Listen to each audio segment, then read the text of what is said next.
viendrait, elle apprenne enfin à respecter mes limites. Au moment où ma belle-mère a déverrouillé la porte avec sa clé et est entrée bruyamment en disant « Oh mon Dieu, ton couloir est encore dans un état lamentable », j'ai su que ce jour-là j'allais enfin l'arrêter pour de bon. J'étais debout dans la cuisine avec un mug de café à la main, fixant la vaisselle empilée dans l'évier. La maison était vraiment en désordre. La vérité était que ma vie était sens dessus dessous depuis 3 semaines. Je venais de perdre mon poste d'infirmière. L'hôpital de la Croix-Rousse où je travaillais avait subi une vague de coupes budgétaires et mon nom s'était retrouvé sur la liste des licenciements. C'est ainsi qu'après 6 ans à enchaîner les gardes de 12 heures, les astreintes de nuit et les retours épuisants au volant de ma petite Peugeot au lever du soleil, je me suis retrouvée soudainement au chômage. Les factures étaient éparpillées sur la table de la cuisine. Électricité, mutuelle, crédit à la consommation. Chaque enveloppe semblait me fixer du regard. Mais ma belle-mère Françoise ne se souciait de rien de tout cela. Elle a traversé le couloir d'un pas assuré, a jeté son manteau sur le canapé comme si elle était chez elle et a commencé à inspecter la maison de la même manière qu'un inspecteur sanitaire examinerait un restaurant. Je te l'ai déjà dit, a-t-elle lancé en regardant le sol avec mépris, tu dois vraiment apprendre à tenir une maison propre. Mon fils Julien mérite mieux que ça. Je n'ai pas répondu. C'était ce qui la dérangeait toujours le plus, mon silence. Françoise avait une clé de notre maison parce que 4 ans plus tôt, quand mon mari Julien et moi avions acheté ce petit pavillon dans une banlieue calme de Lyon, il avait dit quelque chose qui semblait parfaitement raisonnable à l'époque. Maman habite tout près, si jamais il y a une urgence, c'est bien qu'elle ait un double des clés. L'urgence n'est jamais arrivée, mais Françoise venait quand même, 2 ou 3 fois par semaine, sans prévenir, sans frapper. Et chaque fois qu'elle entrait, elle trouvait quelque chose à critiquer. Pourquoi ton jardin ressemble-t-il à ça? Ces rideaux font vraiment bas de gamme. Julien a grandi dans une maison impeccable. Au début, j'ai essayé de lui en parler. J'ai même demandé poliment un après-midi alors que nous nous tenions dans cette même cuisine. Françoise, pourrais-tu peut-être m'envoyer un SMS avant de passer? Elle a ri comme si j'avais raconté une blague. Oh, ma chérie, a-t-elle dit, c'est la maison de mon fils, je n'ai pas besoin de permission. C'était la première fois que je me demandais si j'avais vraiment ma place ici. Mais la vie a une façon étrange de vous offrir le bon moment quand on s'y attend le moins. Cette semaine-là, Julien était en déplacement. Il travaillait sur un gros chantier de construction à Marseille, ce qui signifiait que la maison était calme pour la première fois depuis des mois. Juste moi, Françoise et sa clé.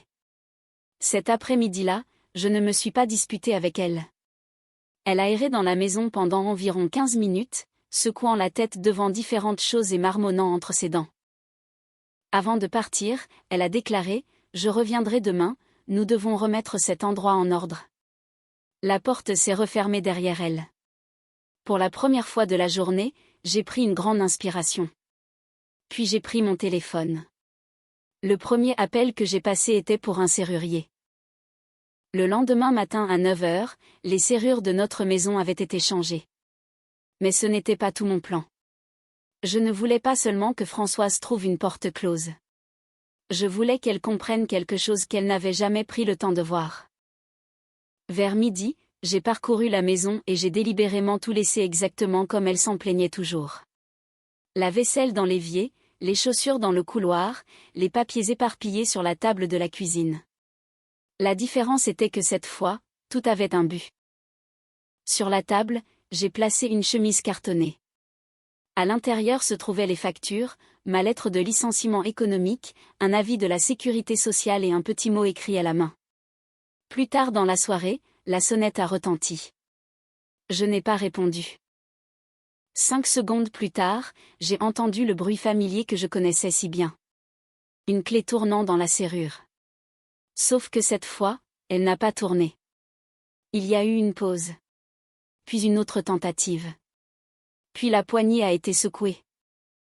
Je suis restée assise tranquillement dans la cuisine à écouter. Finalement, elle a frappé. « Chloé, pourquoi la porte est-elle verrouillée ?» Je me suis dirigée lentement vers la porte et je l'ai ouverte.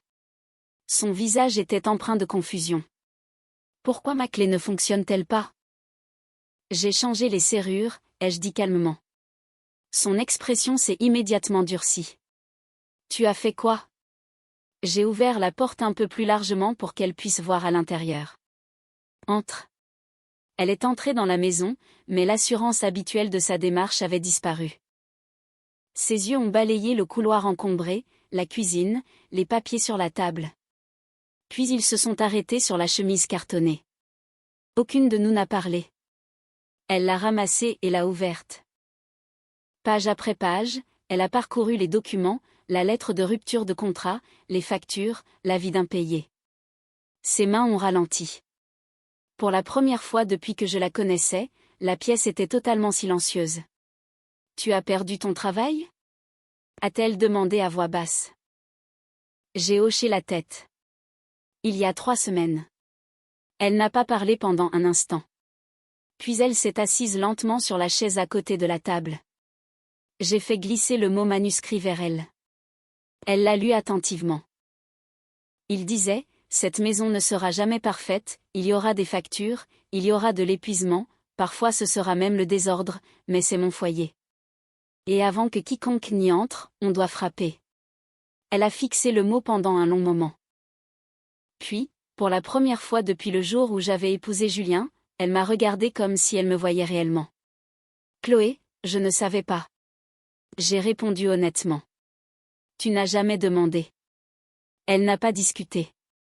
Elle ne s'est pas défendue. 5 minutes plus tard, elle s'est levée, s'est dirigée vers l'évier et a commencé tranquillement à faire la vaisselle. Je suis restée là à la regarder avec surprise. Sans se retourner, elle a dit doucement, « Je suppose que j'ai toujours cette vieille clé, mais on dirait que je n'en aurai plus besoin désormais. » Puis elle a marqué une pause. « La prochaine fois, a-t-elle ajouté, je frapperai. » Ce n'étaient pas des excuses spectaculaires. Il n'y a pas eu de grand discours émotionnel. Juste une femme fatiguée qui venait peut-être de réaliser pour la première fois que son fils avait grandi et qu'il y avait un autre être humain qui vivait aussi dans sa maison.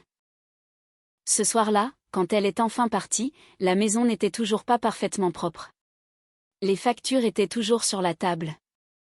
Mon travail n'était pas revenu par magie. Mais pour la première fois depuis que nous avions acheté la maison, j'avais l'impression qu'elle m'appartenait vraiment. Et parfois, la vengeance la plus forte dans la vie n'est pas bruyante ou explosive. Parfois, elle est silencieuse. Parfois, il s'agit simplement de fermer une porte et d'apprendre à quelqu'un comment frapper. Cette histoire nous rappelle avec force que le respect de l'intimité et des limites personnelles est le fondement de toute relation saine, même au sein de la famille. Dans de nombreuses cultures, et particulièrement dans le cadre familial français, la limite entre la bienveillance et l'ingérence peut parfois devenir floue. Chloé a choisi une approche à la fois ferme et éducative pour reprendre le contrôle de son propre espace de vie. En changeant les serrures, elle n'a pas seulement protégé sa porte d'entrée, elle a protégé sa santé mentale et sa dignité face à une situation professionnelle difficile. La réaction finale de Françoise montre qu'il est parfois nécessaire de confronter les gens à la réalité de notre quotidien pour qu'ils cessent de nous juger sur les apparences. Le fait qu'elle commence à faire la vaisselle est un symbole puissant de transition, elle passe du rôle de critique extérieure à celui de membre de la famille qui soutient sans s'imposer. Et vous, avez-vous déjà vécu une situation similaire avec vos proches ou votre belle famille? Comment avez-vous réussi à imposer vos limites sans briser les liens familiaux? Partagez vos expériences dans les commentaires, cela pourra aider d'autres personnes dans la même situation.